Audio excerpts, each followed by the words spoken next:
సాయిబాబా అనేక మహిమలు చూపించాడని, అందుకే ఆయన దేవుడని కొలిచేవారి సంఖ్య రోజురోజుకి పెరుగుతుంది. నీటితో దీపాలు వెలిగించడం, వర్షాన్ని ఆపడం, రోగాలను నయం చేయడం, భవిష్యత్తును తెలియజేయడం వంటివన్నీ బాబా మహిమలుగా చెప్పొచ్చు.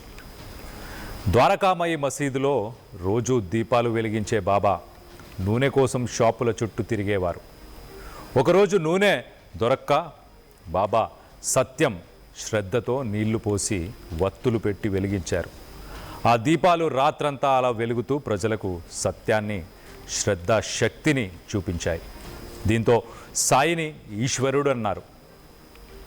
భక్తుడు మోరేశ్వర్ ప్రధాన్ భార్యతో షిరిడి నుంచి తిరిగి వెళ్తుండగా భారీ వర్షం కురిసింది. అప్పుడు బాబా, అల్లా, నా పిల్లలు ఇంటికి వెళ్తున్నారు, వర్షాన్ని ఆపమని ప్రార్థించారు. బాబా ప్రార్థనలతో వర్షం వెంటనే తగ్గిపోయింది. అప్పుడు అల్లాయే బాబాగా వచ్చాడన్నారు. మరోవైపు అనారోగ్యంతో బాధపడే అనేక మంది బాబా బూడిదను రాసుకుంటే రోగాలు నయమయ్యేవి.